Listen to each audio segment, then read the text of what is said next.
Welcome to Remarkable Retail Podcast, Season 7, Episode 14. I'm Michael LeBlanc. And I'm Steve Dennis. Our guest on this episode, and a great friend of both of us and the pod, Brendan Witcher, Vice President, Principal Analyst, Digital Business and Strategy, Forrester Research.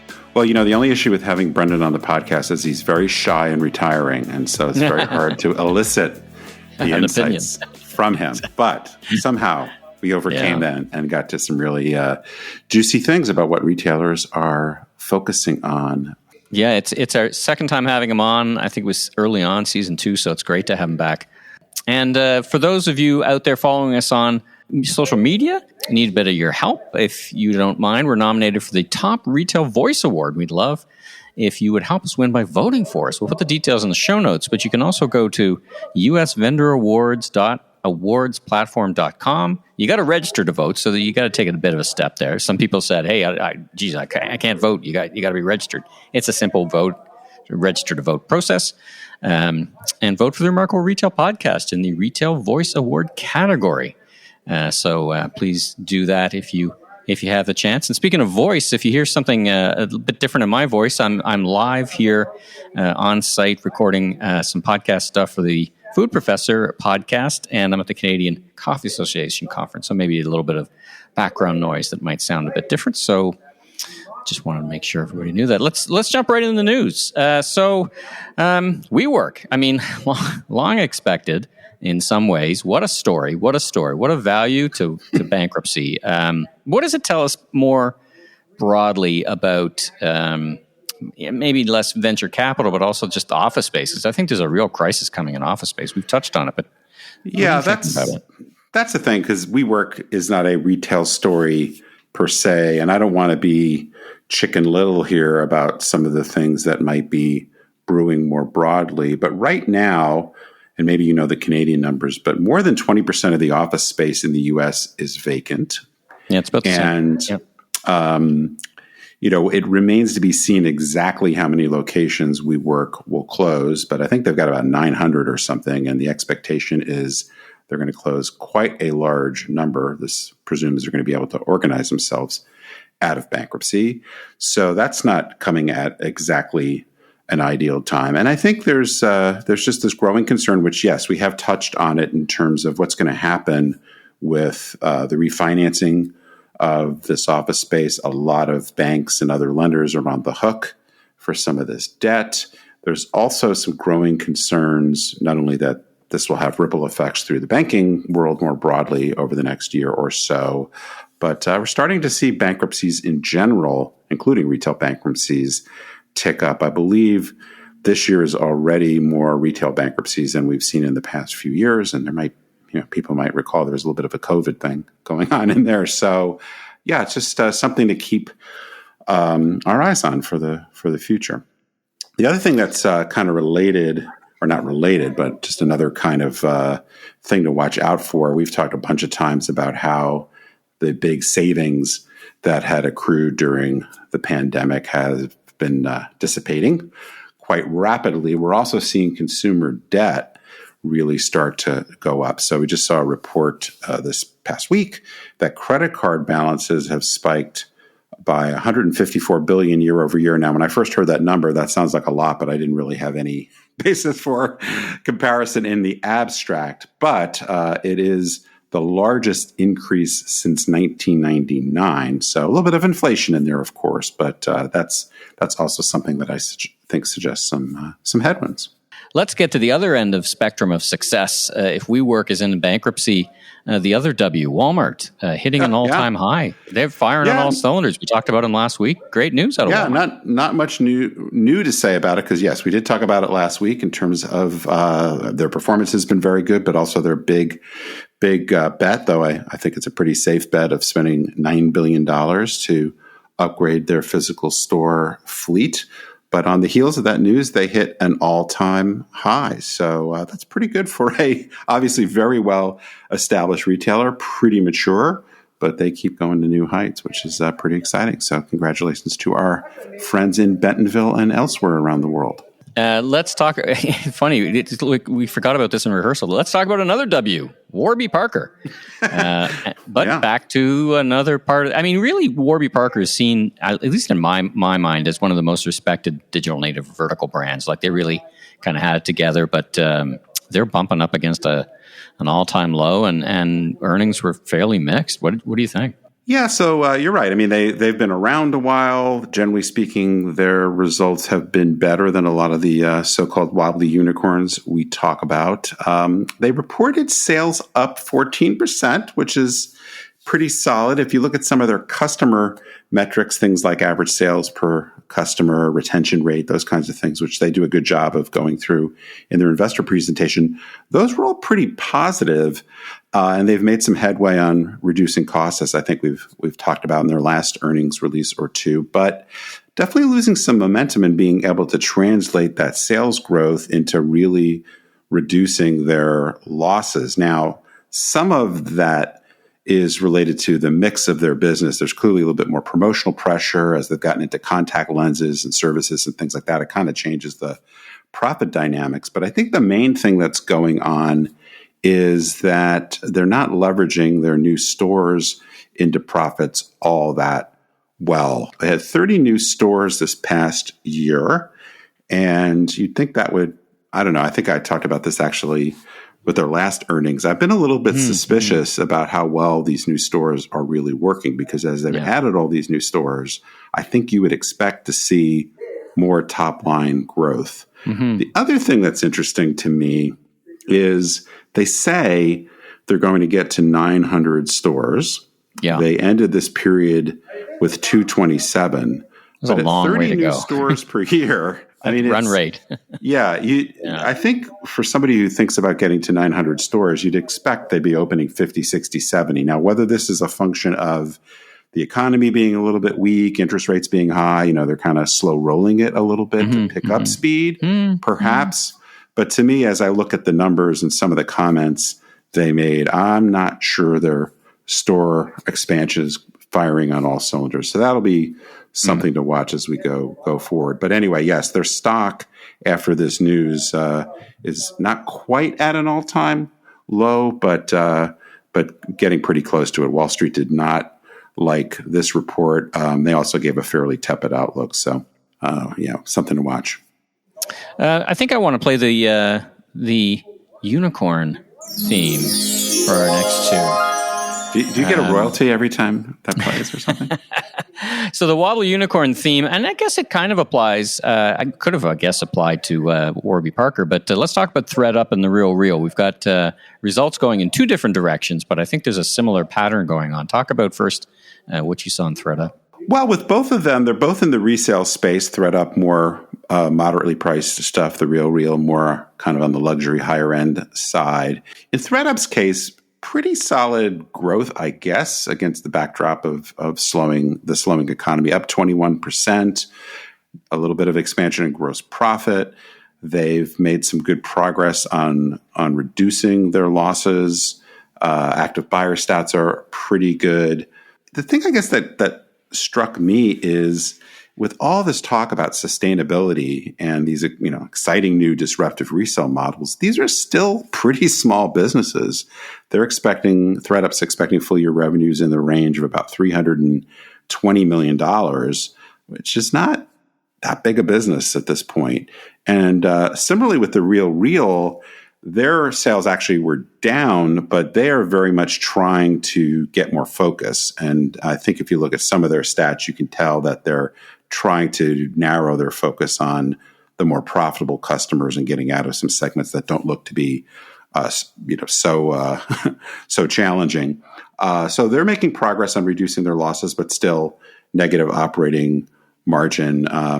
So ThredUp got hit on the Wall Street side. TheRealReal actually got a little bit of an uptick, but both these businesses are way down from their highs. So they're definitely still in that wobbly unicorn corner. But I guess to me, the big takeaway is just how hard it seems to be to really get these resale models to grow at the rate that a lot of folks expected, but even more importantly, try to get them to break even, though both of these are getting a bit closer, though slowly.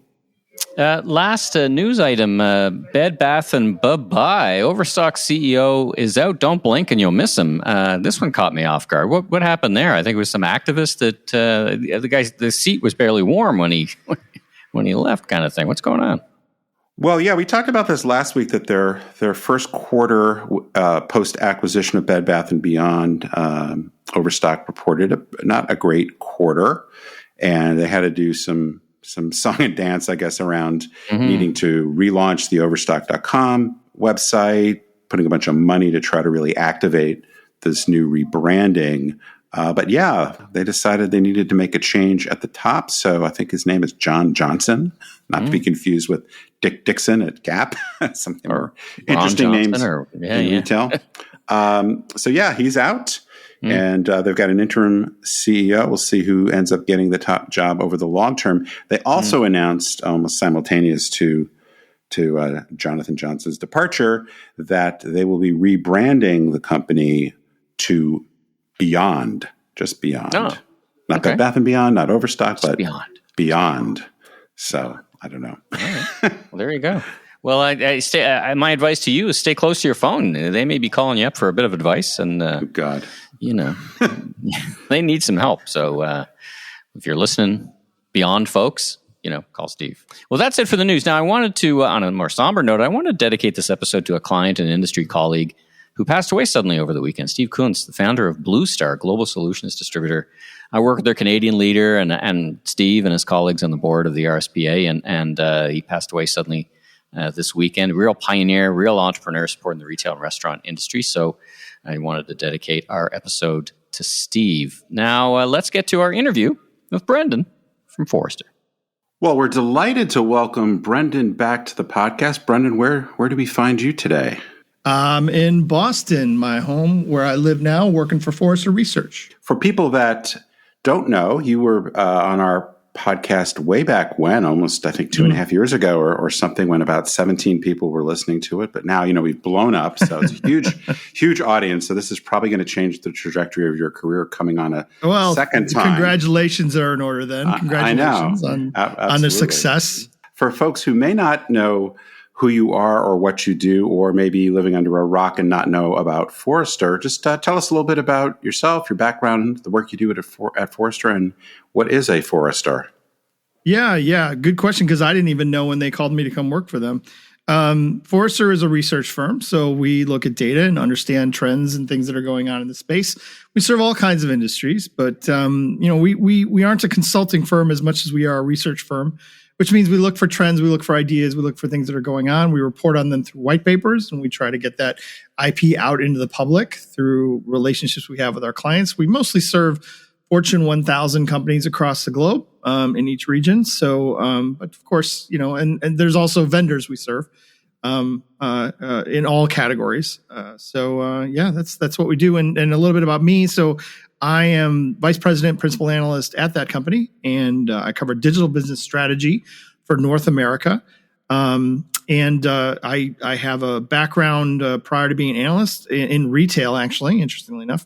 And I was head of strategy for Guitar Center. And before that, I was head of marketing for a company called Harry & David. And before that, I was in the restaurant business. So that's another time, another place. But way back when we first had you on the podcast, if folks go back and listen to it, we covered a wide range of topics, and I think a lot of interesting stuff. And we're going to do that again, particularly focused around a report we understand is coming out in a little bit that digs into what some of retailers' priorities should be, their top initiatives for 2024.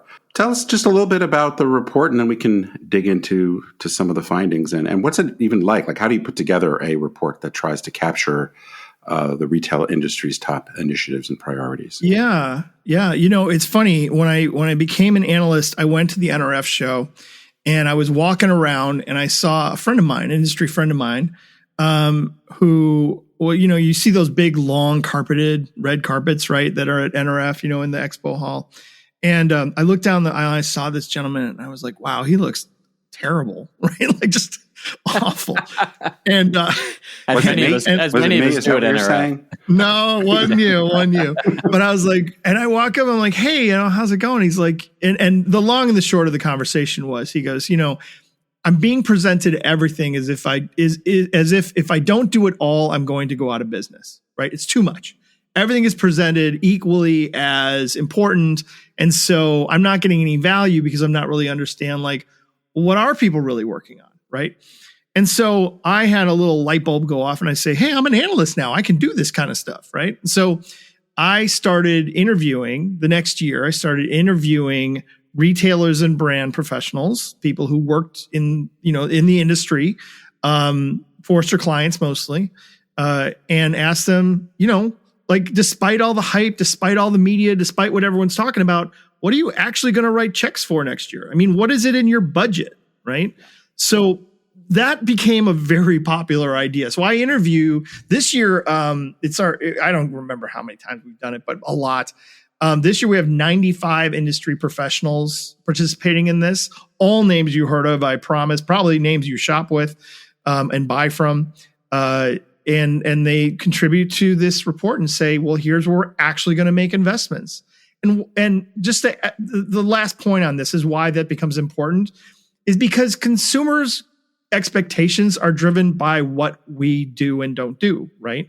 I mean, no one's going to walk into a store next year, look around and go, oh, there's no virtual reality, I'm out of here, right? Nobody's going to say that because no retailers are really doing that, right? And so this is why it's important to know what is going out there, despite what you hear on CNBC, despite what you hear in the news, or at NRF for that matter, or these trade shows.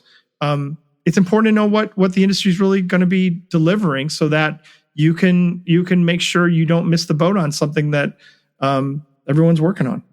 Yeah, no, it sounds super interesting. Now, Michael and I have gotten a bit of a preview as to what this report looks like, and you've organized it into 10 hot initiatives or top priorities, which we'll come back to in just a minute, 10 that are, or should be, I guess you're saying, on the radar, and then 10 you put in the category of hype. So before we get into the top initiatives, can you just give us a little bit of a taste from those other two categories, maybe starting with the hype category?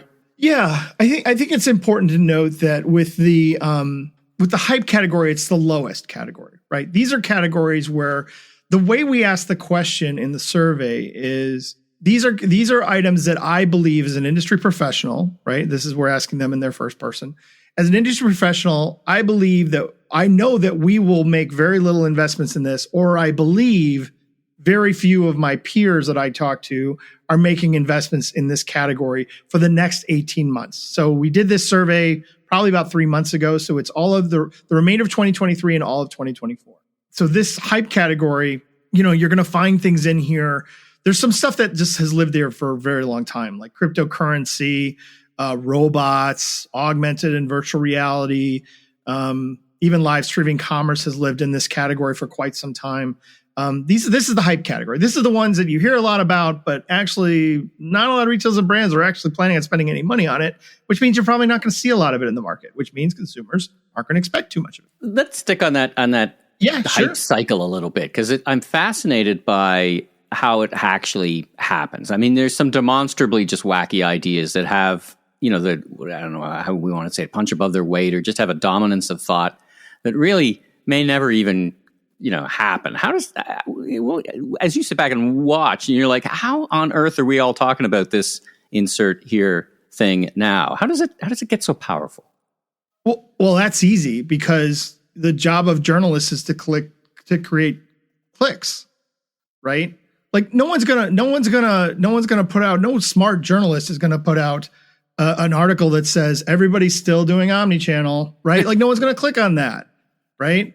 But if they say, non-fungible tokens are disrupting the industry, right? Boom. Like all of a sudden remember, they're driven by ad revenue, and ad revenue gets driven by clicks and traffic, right? So you just have to know the source. I don't think those things are useless. I think they're interesting to generate ideas, but it's a difference than what I'm reporting on, which is what's actually happening in the industry versus what are people talking about. And why this becomes so important, just really quick, is that the investments that you're going to make, there's always going to be an opportunity cost. So let's take one of those. Like, for example, social media chatbots is on the hype list, right?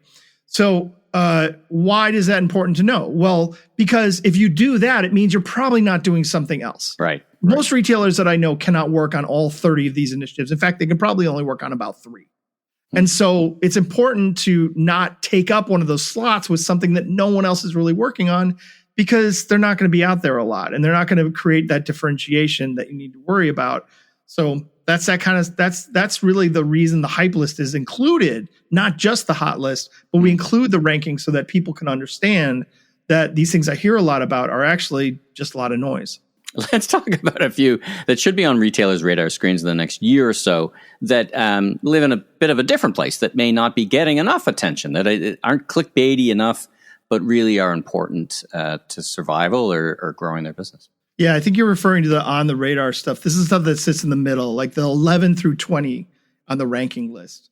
And these are things like experiential retail, automated checkout, virtual assistants on a retailer's app or website, or even, visual search and store investments. Now, you may say, okay, why do these sit in the middle? They sit in the middle because in those particular categories, you find that, first of all, remembering that I talk to brands and retailers, right? And so all the big name brands are in here that don't necessarily have stores. So they're making some investments, or they believe people are making investments, but for them, it may not be a high priority because they may be a brand selling directly. But like shoppable video is a great example of on the radar. Shoppable video has sat in on the radar for quite some time, but that's because it makes sense to have shoppable video for a product that has a story to tell, right? So take a soda stream machine. I'm just picking something random, right? Sure. So soda stream machine, you make your own seltzer water at home. It's good to have a shoppable video to kind of see, okay, what's that like? What's the process? Blah, blah, blah. But I don't really need a shoppable video for like Advil, right? Like that doesn't make a whole lot of sense. And so the on the radar is often these items that fit a niche use case for niche retailers or niche brands for specific needs, right? Visual search is a good example of that. If I have a lot of products that are like fashion and things, visual search makes sense. So that's why things fall on the radar. They're the things you want to kind of assess for your own business and say, is this the right one for me or maybe not, given the report goes into detail about who it fits and who it might not fit. I think maybe now we've got to get to the heart of the matter, the top 10 on the hot list. Now, we're not going to have time to spend on everyone, but hopefully we'll get through a few. So on your top 10 list, by my count anyway, there are 4 of the 10 that, broadly speaking, fit into omni-channel kind of stuff, or harmonized retail, as I like to call it in some ways. Omni-channel fulfillment, omni-channel pricing and promotions, same-day delivery, and curbside pickup. I guess, first of all, would you consider all 4 of those kind of broadly within this omni-channel Spot on, Steve. world? Spot on. All right. So now here's my question. A lot of these things have been around for a while. So there's part of me which sees a lot of activity, but also kind of wonders, why are these still on the hot list? Why aren't most of these things done and baked into what most retailers are doing today? Any perspective on that broadly? Yeah, great question. And the reason is because we find the answer to that in the customer data, interestingly enough. And when we interview consumers about, their expectations and their experiences, many of them are giving feedback that says these are not up to snuff yet. I'm having a bad experience with buy online, pick up in store. I expected this to deliver faster to my home, and it's not. I really wish this company would have had curbside. I find it very convenient. There's so much that consumers today are saying, this is what I expect. And just as an example, just an outstanding example, buy online, pick up in store. There are many retailers that can get you a product ready within an hour, 2 hours, maybe 3. But there's a lot of consumers today that say, I expect notification that my order is ready within 30 minutes, right? That means there's still work to be done, right? I expect as a consumer to not stand in line for 20 minutes to pick up my order when I get there. I expect to be able to walk in, walk out, and be done, right? That sort of thing. Maybe using cameras or whatever it is to create some sort of automated system where I don't have to even stand at a counter and wait for my order to be pulled for me or picked for me, right? And so there's a lot of optimization because you're like I said, spot on, Steve. I mean, we've been talking about omnichannel since 2016, 2017. I don't even give speeches on whether or not that's important anymore, but there's still a lot of work to be done, because stores are not fulfillment centers. Take ship from store. Ship from store is very complicated. It can create a lot of problems for stores because they're not made and designed to ship products out to customers directly. So there's tons of work still to be done there. So yeah, lots of things going on there. It's super interesting because it's also, I think, the case that the finish line keeps moving, right? Keeps moving out. The expectations keep shifting. So it's a journey that's never complete. It's one of those nightmare scenarios in some ways. Yeah. Because here's the thing that industry professionals forget, I think, sometimes is that they're like, oh, well, how many people are really going to use curbside? Everybody, maybe once a year, right? Like that's the point. Every buying process is situational. There aren't curbside shoppers and same day delivery shoppers any more than there's store shoppers and online shoppers, right? Each customer is going to need part of that journey to serve them at that moment of need. So if you have curbside, it's not to serve a curbside customer. It's to serve all of your customers at that moment when curbside would really be helpful. And that's the strategy. That's the way people need to think about it is how are we enabling customer to have choice so that no matter what the order is or no matter what their situation is, they feel like they can count on us. It's such a great point. Let's talk about personalization. I mean, we've been talking about this since Rogers and Peppers. What's new here? Yeah. Is it the power of the cloud? Is it AI? I mean, it seems again that it's kind of like set the bar low and trip over it for some. But talk about the power of personalization. Yeah, in that case, it's not necessarily the finish line moving.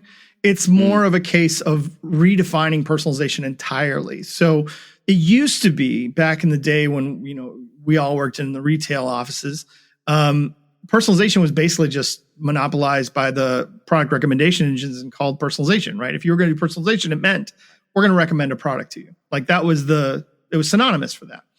But that's no longer the case. Now personalization means to create relevant value-added experiences, full stop. That means that the aperture is wide open. Personalization can be done by routing me to a call center individual who has my same personality type.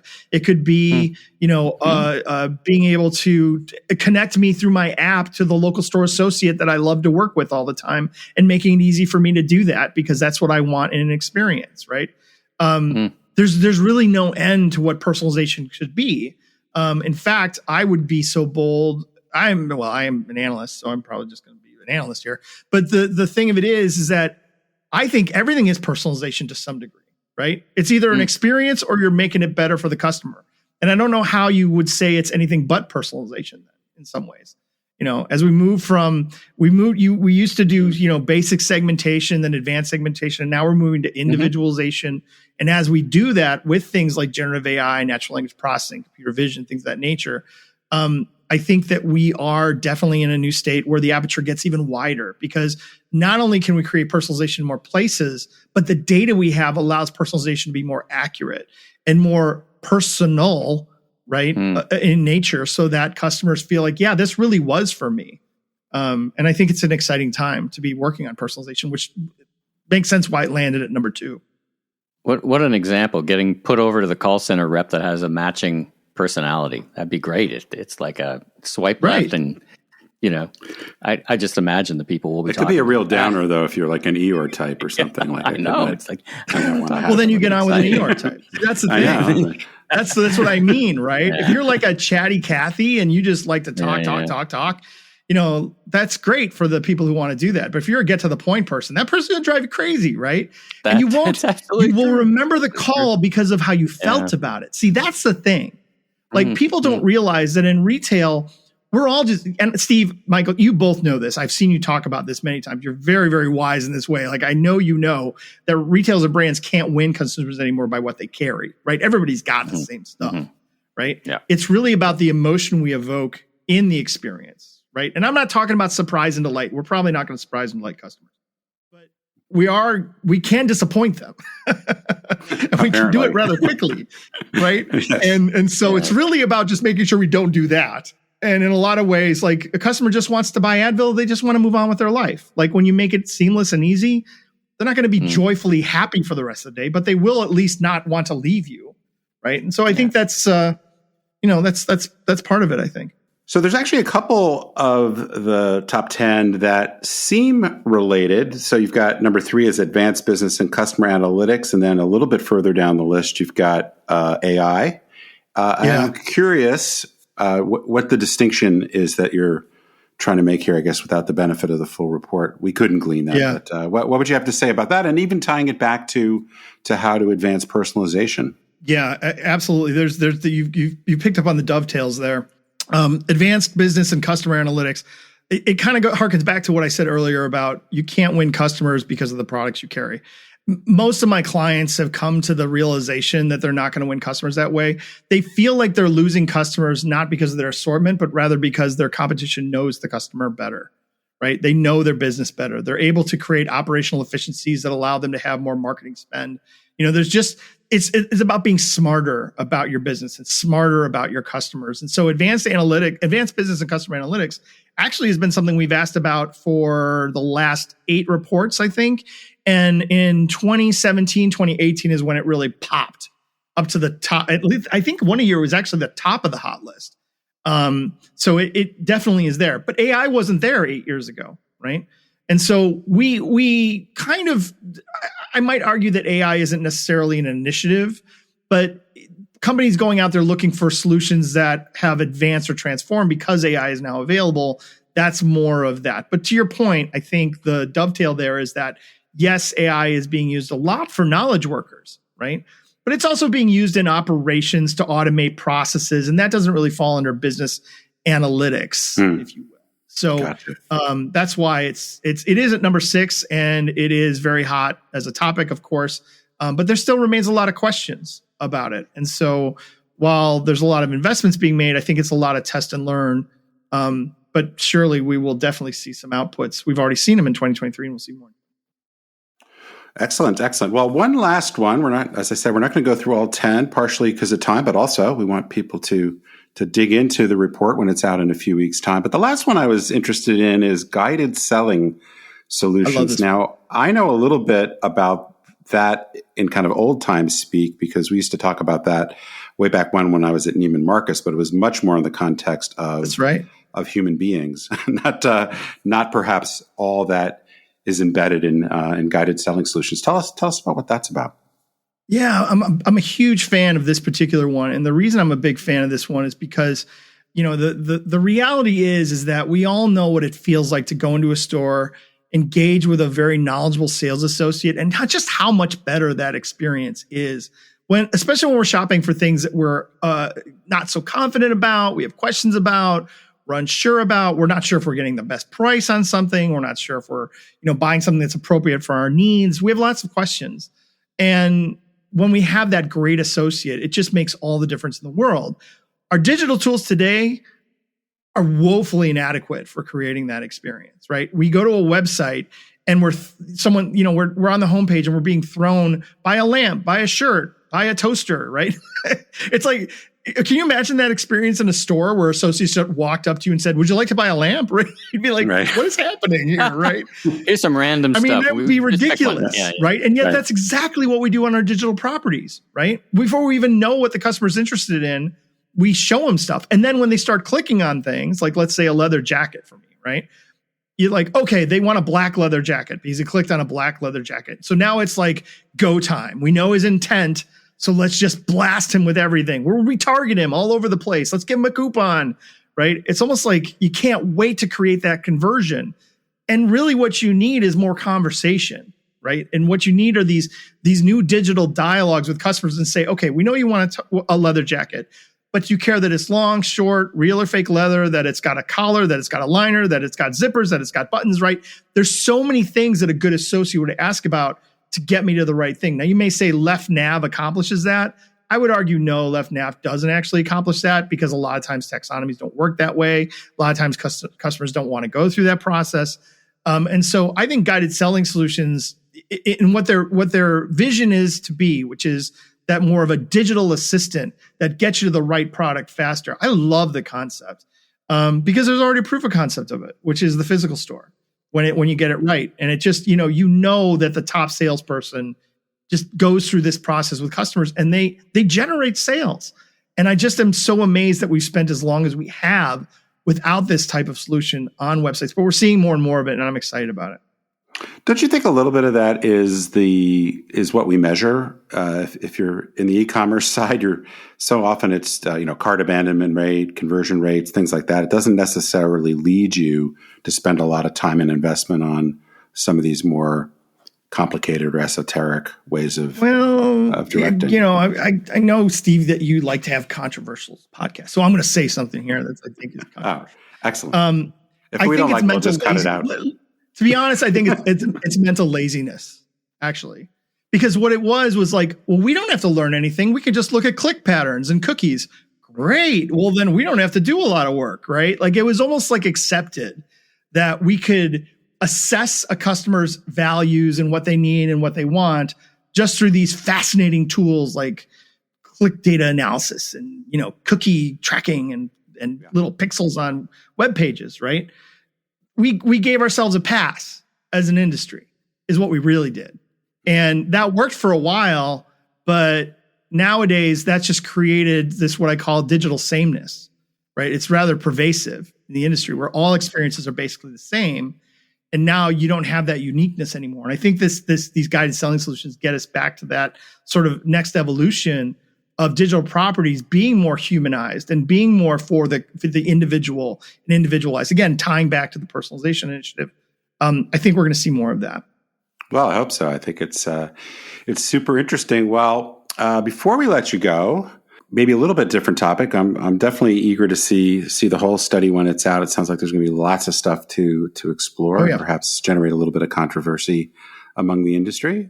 But given the time of year it is, any quick takes on the holidays and going into 2024? Are you feeling optimistic? Not so optimistic? Depends. I'm always optimistic about holidays. I'm always optimistic. This isn't my data. I'm going to give your listeners a piece of information they should carry with them forever, which is when you look at the NRF data about holiday sales, we grow about the same rate every year. And I mean every year, except when there was a recession.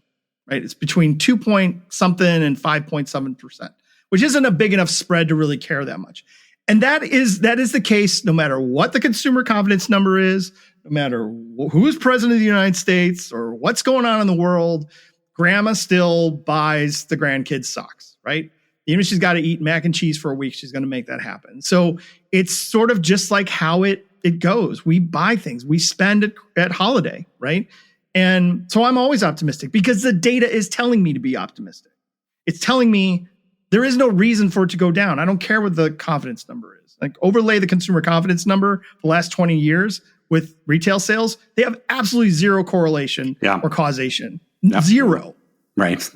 So I wouldn't listen. Once again, I love the media. They're all friends of mine. I have lunch with them. But truthfully, it's more headlines than it is really what's going to impact the holidays. Does that mean we won't find you sitting in a mall counting shopping bags and predicting whether it was going to be a good holiday season or not? Well, I will not be doing that. I will be doing my holiday shopping as I always do around December 22nd. All right, words from the wise. Well, listen, as we've been saying, the report is not yet out, but will be eventually. So how do people get in touch with you? Are you a LinkedIn person? And then where do they go to find other great reports and insights from Forrester? Yeah, obviously, Forrester.com. Come see us. Come check what we're about. If you're a client, you have access to the reports. If not, you want to learn more about becoming a client, let me know. Let us know. But LinkedIn, all day long. That's where you find me. I know I follow Steve on LinkedIn. I follow Michael on LinkedIn. I love their posts. I love when the podcast gets announced. I always click on that. So yeah, I'm all over that. So if you need me and you don't want to go through Forrester, find me on LinkedIn and we can have a conversation.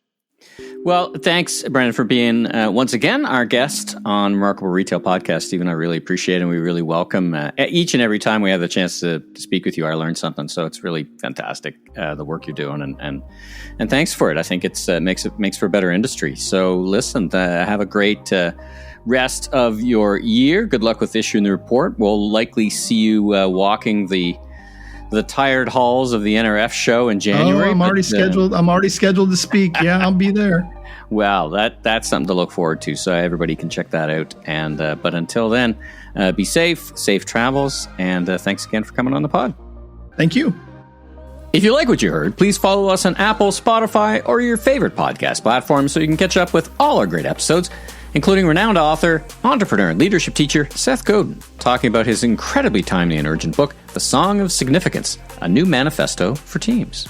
And be sure and drop us that 5-star review where you listen to your podcast. It really helps us spread the word. And I'm Steve Dennis, strategy and innovation consultant, keynote speaker, and author of the best-selling book, Remarkable Retail: How to Win and Keep Customers in the Age of Disruption. You can learn more about me at stephenpdennis.com, and be sure to follow me on LinkedIn, Twitter, Threads, and Instagram. And I'm Michael LeBlanc, consumer retail growth consultant, keynote speaker, producer, and host of a series of retail trade podcasts, including this one.